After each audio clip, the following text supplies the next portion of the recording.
Assalamualaikum warahmatullahi wabarakatuh. Selamat siang mahasiswa semuanya.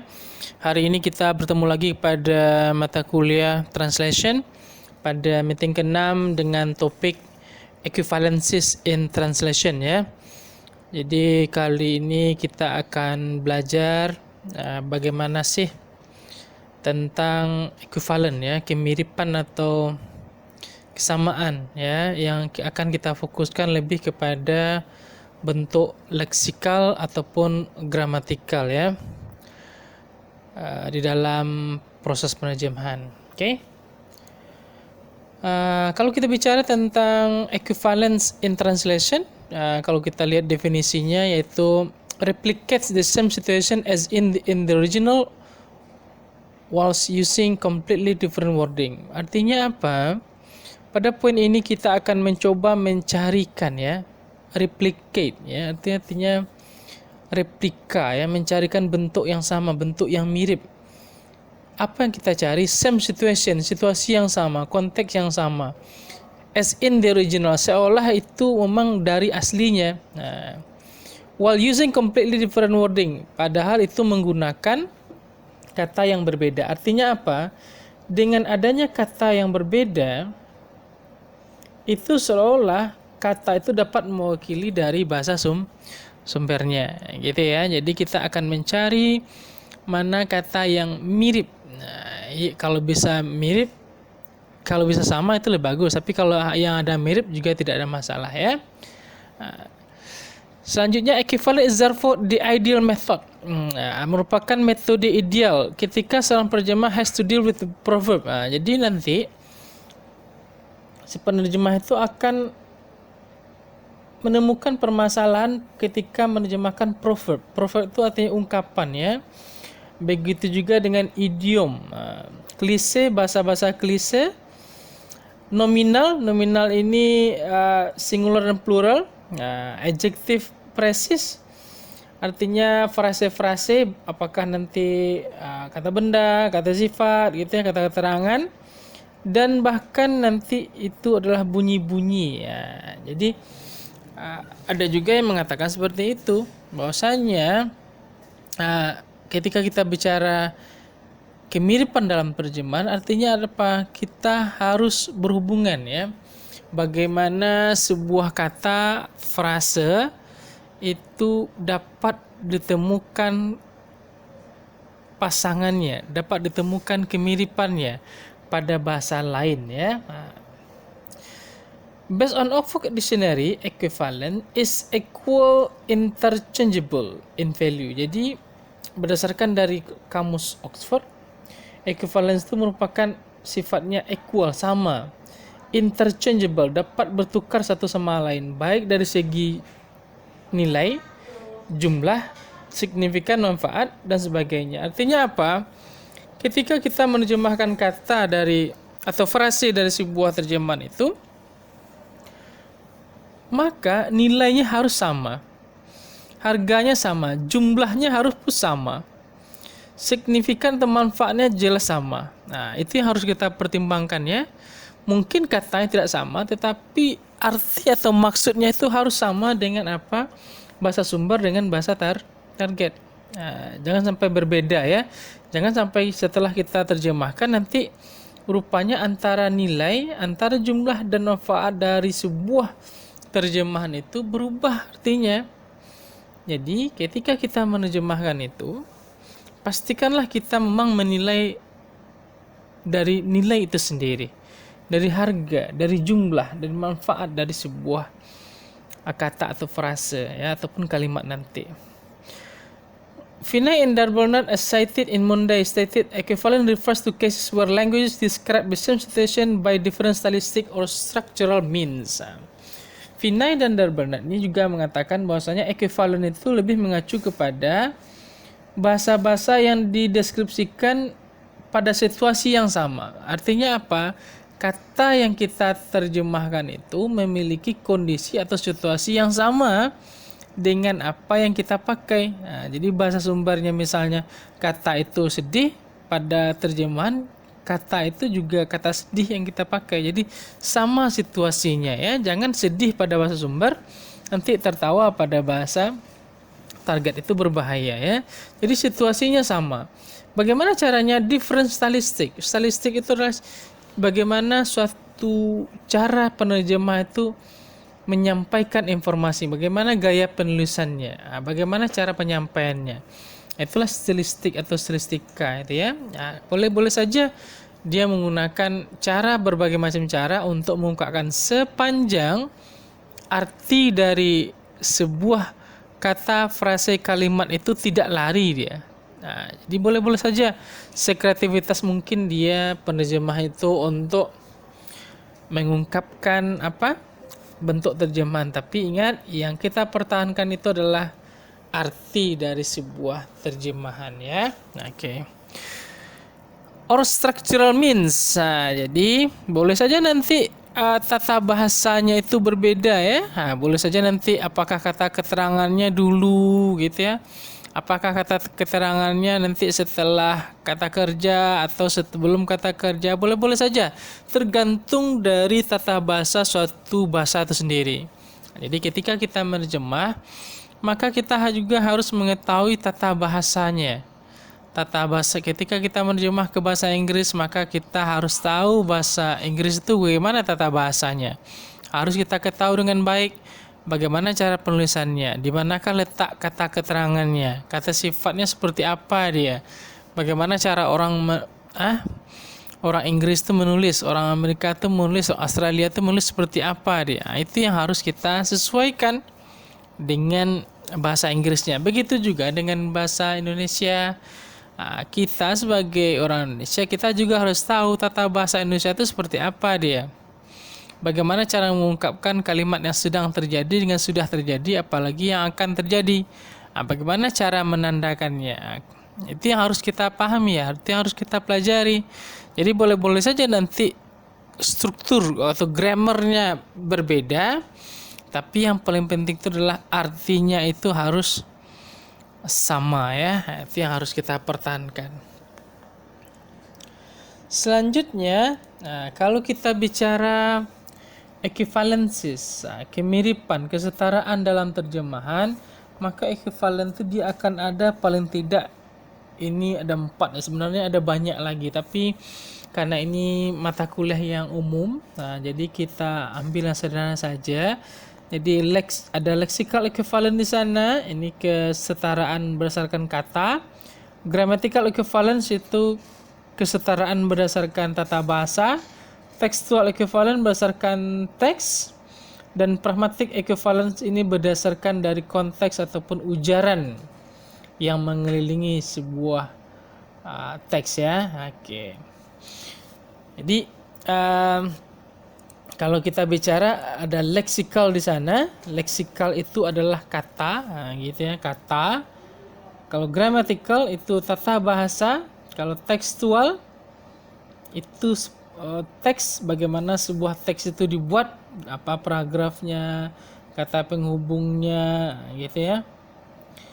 Itu yang disebut dengan textual. Kalau pragmatic equivalent, bagaimana sebuah ujaran itu ditentukan berdasarkan dari arti atau maksud dari sebuah ujarannya itu. Ini biasanya nanti teman-teman akan menerjemahkan film-film ya. Film kah nanti atau misalnya sebuah talk show. Ini paling sering kita melakukan pragmatic equivalence. Kita menerjemah berdasarkan apa sih sebenarnya maksud yang ingin dia sampaikan gitu ya. Seringkali orang tuh ngomong berbelit-belit, kan tidak mungkin pula berbelit-belit yang kita terjemahkan. Tentu kita jelaskan apa sebenarnya yang ingin disampaikan. Seperti itulah kira-kira ya. Oke.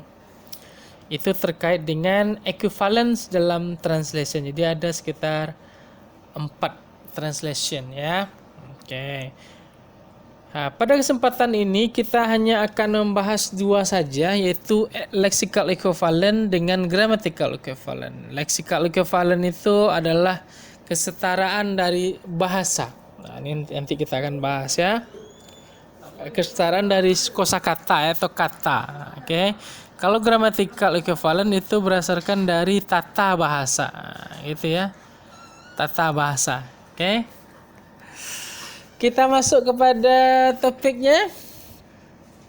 Jadi kalau kita bicara lexical equivalent itu artinya kesetaraan berdasarkan kata. Nah, kalau kita bicara kata dalam bahasa Inggris ataupun bahasa Indonesia sebenarnya hampir mirip saja, tidak begitu berbeda lah kira-kira ya. Jadi kata itu kalau kita bicara bahasa Inggris ada 9 dia kelompok kata itu. Ada noun itu kata benda ya. Kata benda. Oke, di dalam bahasa Inggris kata benda itu gimana?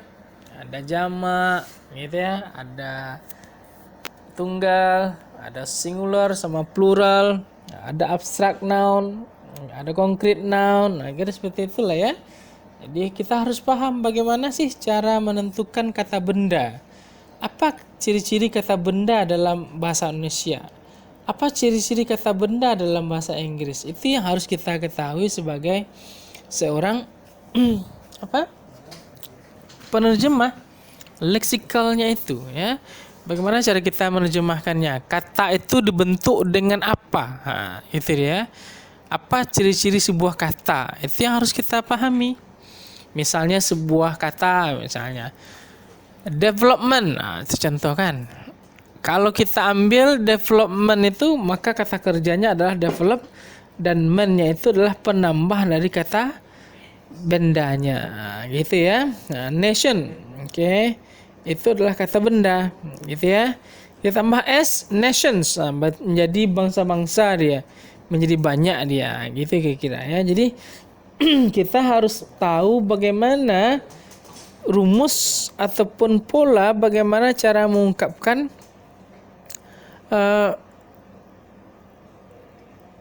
kata yang cocok ya, baik dari segi kata benda ya, apa sih padanannya yang pas atau yang cocok untuk kita lakukan pada proses penerjemahan.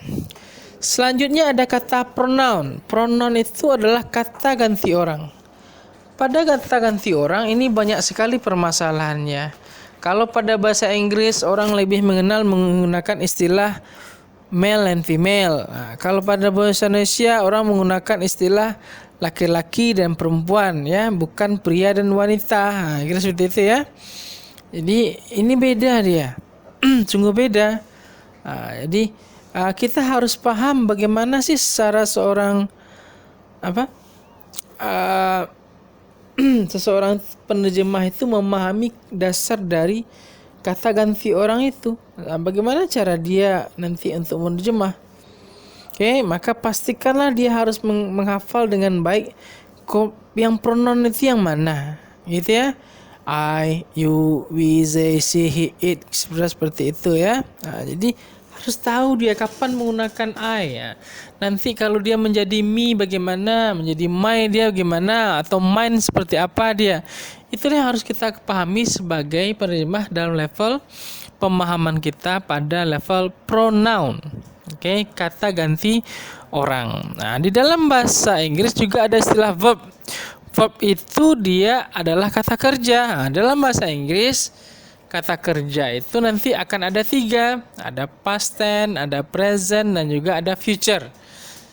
Kalau pada bahasa Indonesia sebenarnya ada juga, tetapi dia harus ditambahkan dengan kata-kata gitu ya. Nggak bisa dia dengan bentuk kata kerjanya berubah. Nggak bisa dia ya, karena kita harus menyesuaikan juga dengan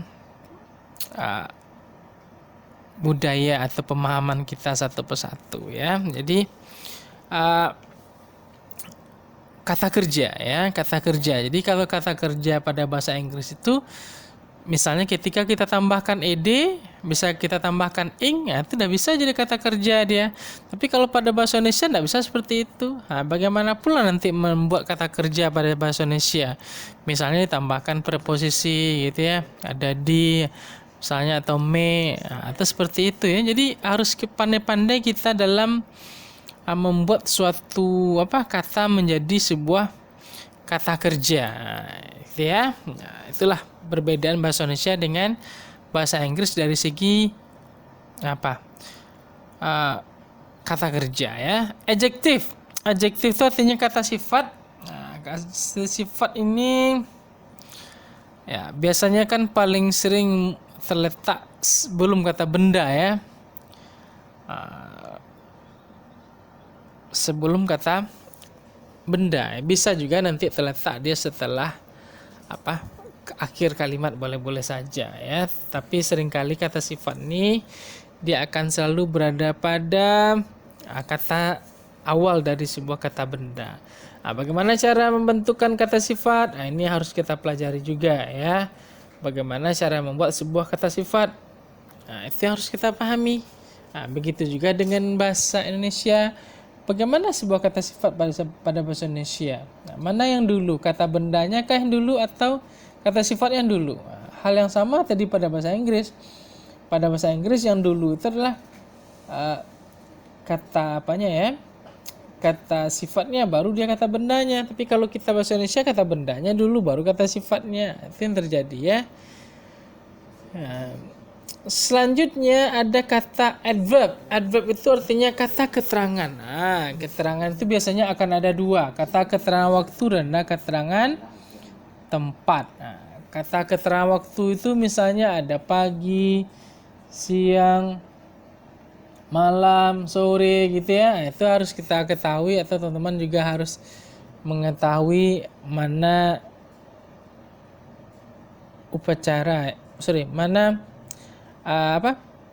kegiatan ya, mana kegiatan penerjemahan yang cocok ya, yang akan kita pakai pada kata keterangan. Seperti itu. Apakah nanti misalnya kata keterangannya kah di awal gitu ya. Tapi kalau kita lihat dalam penggunaan bahasa, kalau orang bule sih lebih sering dia kata keterangan itu di awal. Kalau pada bahasa Indonesia maka seringkali kata keterangan itu terletak memang di paling akhir. Gitu ya. Itu perbedaan dari budaya kita.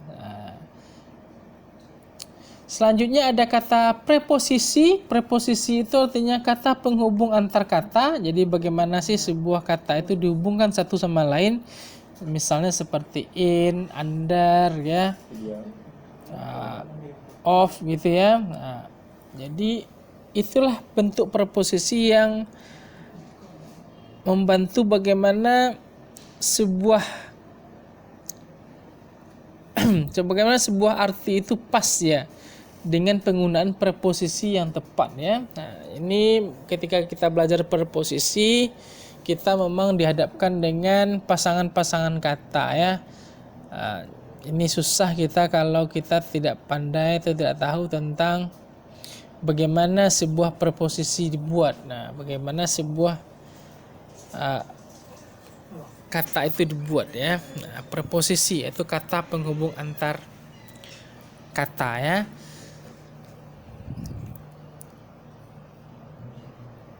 Selanjutnya ada kata conjunction. Conjunction itu artinya kata penghubung antar kalimat.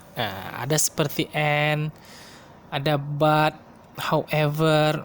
Itu kita harus banyak-banyaklah membaca, maka teman-teman akan tahu nanti bagaimana cara menggunakan conjunction ya di dalam sebuah terjemahan ya. Jangan sampai nanti conjunction kita itu aja mono dia, maka itu tidak bagus ya. Usahakan ketika kita menulis dalam sebuah paragraf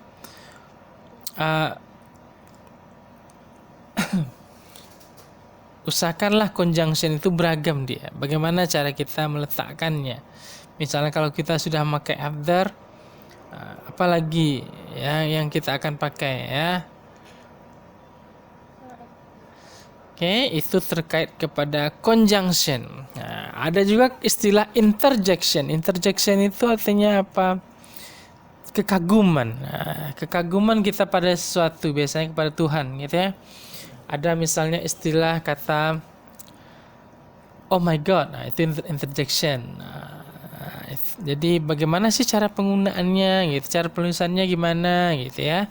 Itu interjection dia. Ini bisa berlaku pada bahasa Indonesia dan juga ada pada bahasa Inggris ya. Itu namanya interjection. Jadi expression ataupun ungkapan yang muncul ya, yang muncul dalam sebuah teks. Yang terakhir itu adalah artikel. Artikel dalam bahasa Inggris itu ada 3, A, N dan D ya. Semuanya alhamdulillah kita bisa memahami dengan baik ya, karena teman-teman sudah belajar bahasa Inggris lumayan lama lah ya. Misalnya bagaimana cara menggunakan a gitu ya. A itu kita gunakan jika huruf setelahnya itu misalnya dibunyikan konsonan. Nah, gitu ya.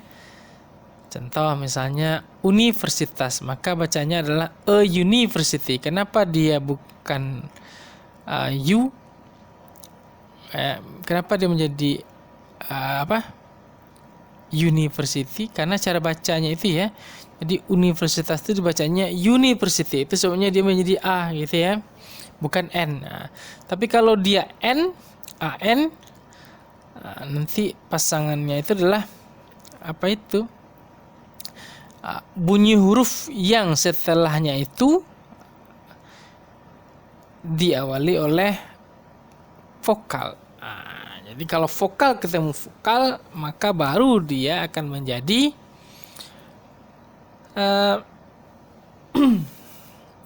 menggunakan N ya. Tapi kalau konsonan itu menggunakan A ya. Itu dikira teorinya. Oke. Nah, itu terhadap atau tentang lexical equivalent. Jadi kalau kita bicara tentang lexical equivalent, maka teman-teman nanti akan berhubunganlah dengan 9 kata ini.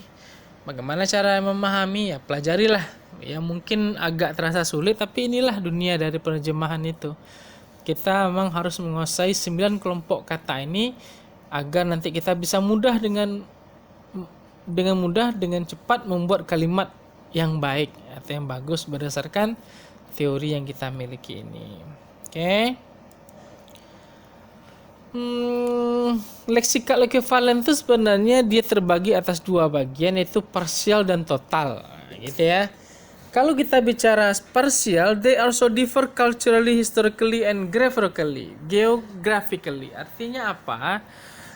Secara kata,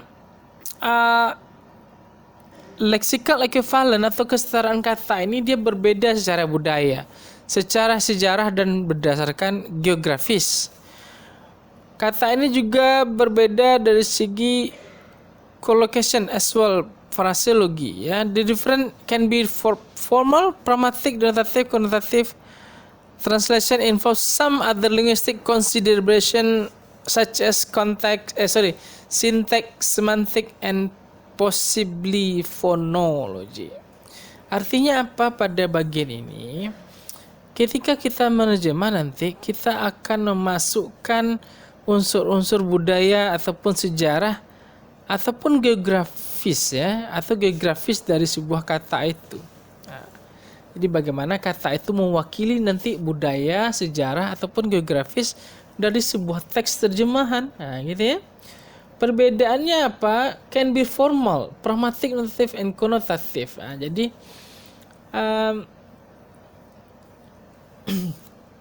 kesetaraan leksikal atau kata itu nanti bisa dikaji di bagian ya, dari segi formalitas, pragmatik, denotatif, dan konotatif ya. Translation involves some other linguistic consideration as syntax, semantic, possibly phonology. Jadi nanti dalam proses penerjemahan, maka teman-teman janganlah lupa bahwasanya akan selalu berhubungan dengan dunia linguistik ini ya. Seperti sinteks, ada semantik, ada juga fonologi di sana. Bagaimana cara mengucapkannya gitu ya. Selanjutnya ada juga teori yang mengatakan bahwasanya leksikal ini terbagi atas 2 bagian, yaitu total ya. Nah, total. Bagaimana sih total dalam melakukan penerjemahan? Total itu apa? Have the exact unambiguous meaning. Artinya total itu memang tidak ada satupun arti yang tidak paham, yang ambigu ya, atau artinya itu jelas. Total equivalent are mostly symmetries. Symmetries ini lurus ya, berbanding lurus, sama itu maksudnya.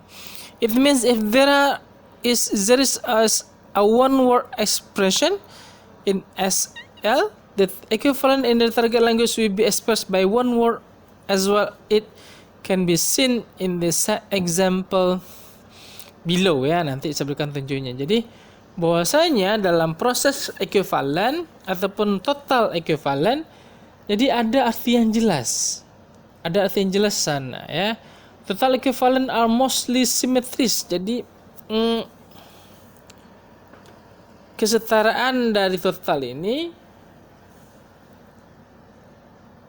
are mostly symmetries. Jadi hampir sama, berbanding lurus dia. It means if there is one word expression is SL will be expressed by one word as well, it can be seen example. Jadi ketika ada sebuah kata, maka dapat dipastikan juga kata itu juga dapat diekspresikan dalam bahasa lain. Itu maksudnya dari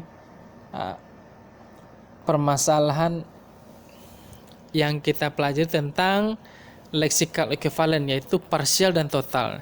Sebagai contoh, ini mari kita bahas contoh. Untuk contoh parsial itu adalah perubahan-perubahan kata yang sedikit saja, parsial ya. Misalnya seperti komputer. Komputer itu kan berasal dari kata computer.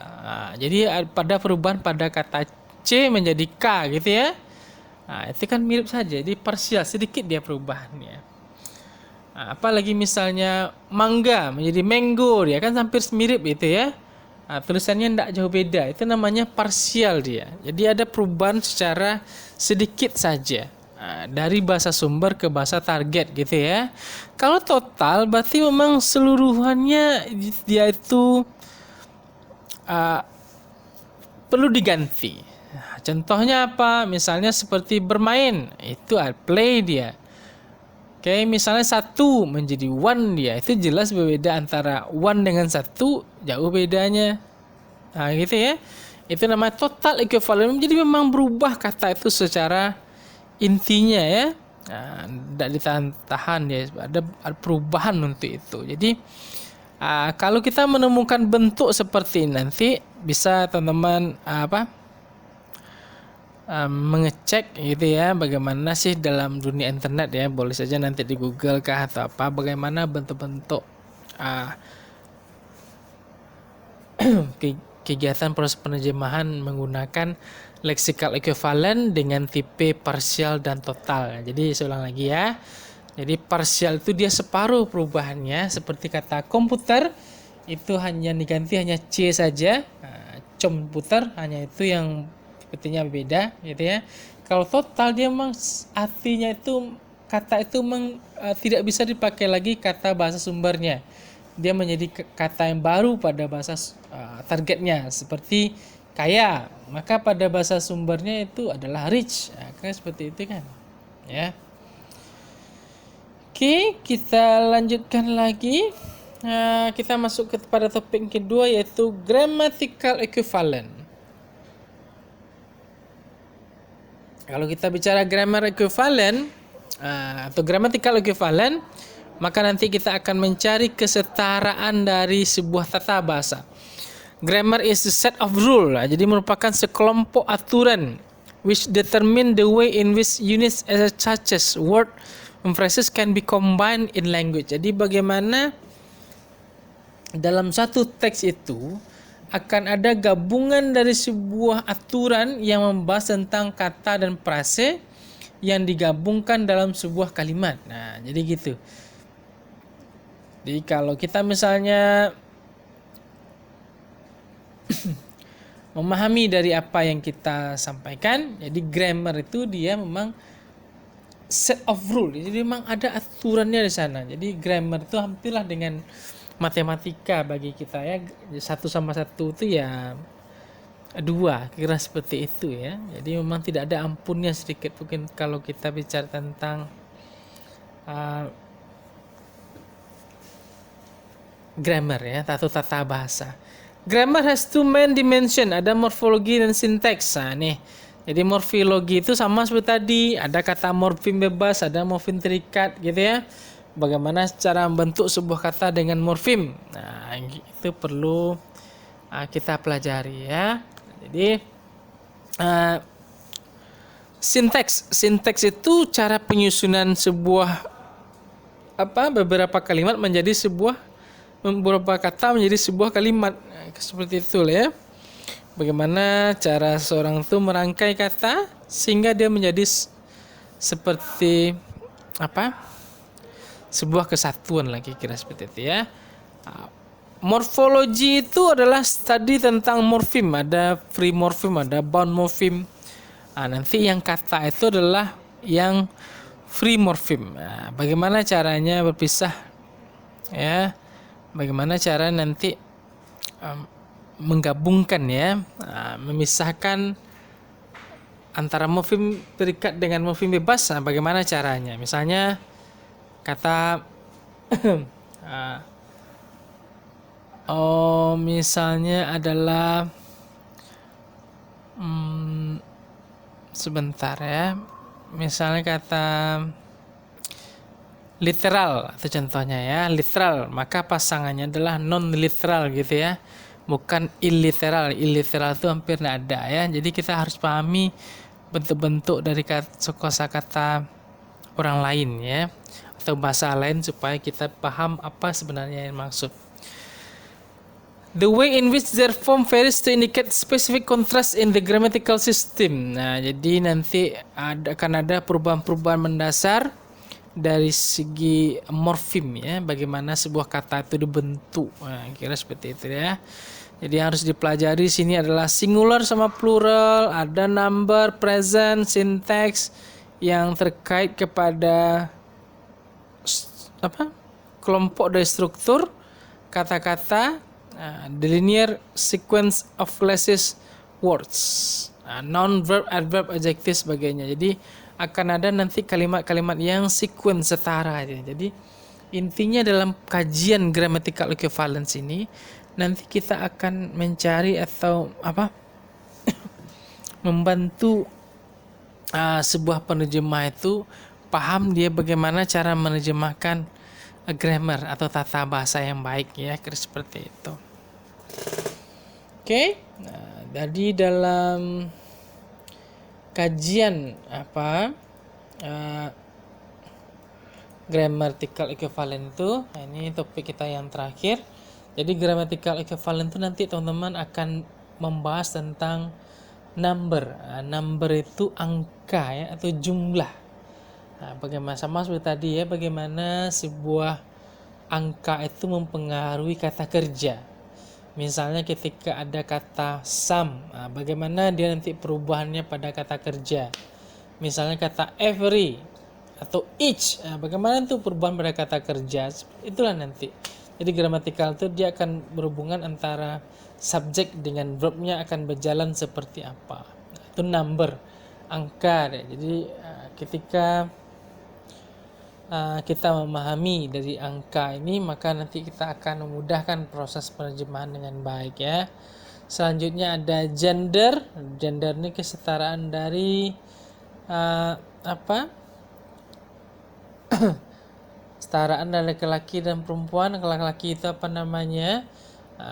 perempuan itu bagaimana cara dia dihargai. Kalau pada bahasa Inggris banyak ya, ada kata lady, ada kata madam gitu ya. Ada kata misalnya young lady gitu ya. Kalau pada bahasa Indonesia kita juga banyak sebenarnya. Kita punya ada istilahnya misalnya nyonya gitu ya. Kita misalnya punya juga istilah bibi gitu ya. Kita punya istilah tentang tante ya. Jadi ada banyak sih bagaimana kata-kata itu dibentuk berdasarkan dari jenis kelaminnya. Kalau laki apa sih kata yang cocok bagi dia gitu ya. Kalau perempuan bagaimana sih gitu ya.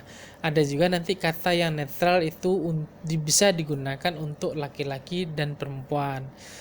Misalnya kalau pada bahasa Inggris itu seperti saya bilang tadi, akan lebih banyak istilah penggunaannya female dengan male, bukan man and woman gitu ya. Itu hati-hati kita. Sama juga lah dengan bahasa Indonesia. Bahasa Indonesia itu kan yang formal kita akan menggunakan istilah laki-laki dan perempuan kan, bukan pria dan wanita, seperti itulah. Jadi bagaimana sebuah bahasa itu mempengaruhi gender itu mempengaruhi sebuah bahasa. Dengan adanya jenis kelamin yang nampak, maka nanti kita akan menyesuaikan gender mana nanti yang akan cocok ataupun kata mana yang cocok untuk terjemahan kita pakai. Selanjutnya ada kata voice. Mungkin teman-teman sudah pernah bercerita tentang atau mendengarkan istilah passive voice. Voice ini adalah hubungan antara subjek dengan verb. Bagaimana kesatuannya? Apakah kalimat ini nanti menggunakan pasif, menggunakan aktif? Itu nanti kita sesuaikan hubungannya dengan konteks dari sebuah teks itu sendiri. Apakah aktif dia atau pasif dia, ataukah akan menjadi future kan nanti. Semuanya tidak akan masalah kecuali itu mengurangi atau menghilangkan arti dari sebuah terjemahan. Boleh-boleh saja kita melakukan perubahan pada segi grammar, tidak ada masalah. Yang penting artinya itu sesuai dengan apa yang diinginkan oleh sebuah teks itu sendiri. Selanjutnya ada kata person, orang tadi. Anis bilang tadi, bagaimana cara penggunaan me, penggunaan her, penggunaan his. Itu harus kita hafal dia dalam bahasa Inggris. Kalau dalam bahasa Indonesia penggunaan kata milik itu gimana dia? Nya itu seperti apa dia cara penulisannya? Nya itu untuk siapa? Apakah laki-laki ada, untuk perempuan ada? Itu yang harus kita lihat bagaimana cara mengungkapkan kata person itu dalam atau person dalam bahasa. Dan yang paling terakhir ini adalah tentang tense atau tenses beserta aspeknya. Tenses itu kalau pada bahasa Inggris banyak sekali ya. Ada past tense, ada present, ada future. Itu paling tidak ada sekitar 32 ya. Itu ditambah pula nanti ada bentuk aktif dan pasifnya. Jadi kita harus kuasai ini dengan baik. Kita harus bisa membedakan bagaimana cara penggunaannya. Apakah ini past tense-nya simple past, apakah past perfect dia, atau future past future. Jadi bagaimana cara kita mengungkapkannya supaya artinya lebih berterima dia. Jadi dengan bentuk-bentuk seperti ini, ada kata leksikal dengan grammatical equivalent ini, mudah-mudahan nanti teman-teman bisa memahami dengan baik bagaimana cara pengerjaan kualitas penerjemahan dengan baik. Jadi intinya kalau leksikal itu kita akan lebih memperbaiki istilah kata-kata mana yang tepat berdasarkan dari kelompok katanya. Kelompok katanya 9 tadi dimulai dari noun sampai artikel. Kalau gramatikal kita akan menyesuaikan bentuk tata bahasanya. Jadi boleh-boleh saja nanti kita mengubah tata bahasanya, tapi satu hal yang jelas kita tidak boleh merubah arti atau makna dari sebuah teks itu sendiri ya. Pastikanlah kita boleh berkreasi, kita potongkah kalimat nanti, kita tambah silahkan saja, tidak ada masalah untuk itu. Tapi pastikanlah kita berpegang teguh kepada makna atau isi dari sebuah teks yang menjadi pesan dari bahasa sumber tersebut. Oke, kira-kira demikianlah topik kita pada kesempatan kali ini. Terima kasih atas pembelajarannya. Mudah-mudahan rekan semuanya dapat memahami dengan baik. Jagalah kesehatan selalu. Gunakanlah masker kalau seandainya rekan semuanya ingin keluar rumah ya. Oke, see you. Assalamualaikum warahmatullahi wabarakatuh.